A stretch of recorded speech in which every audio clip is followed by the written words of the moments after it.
Okay, the seat belt has two parts. It has a buckled part and it has another part. To fasten the seat belt, all you have to do is put this part into here and it goes click.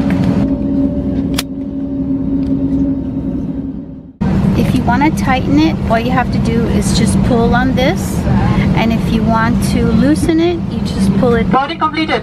the other way.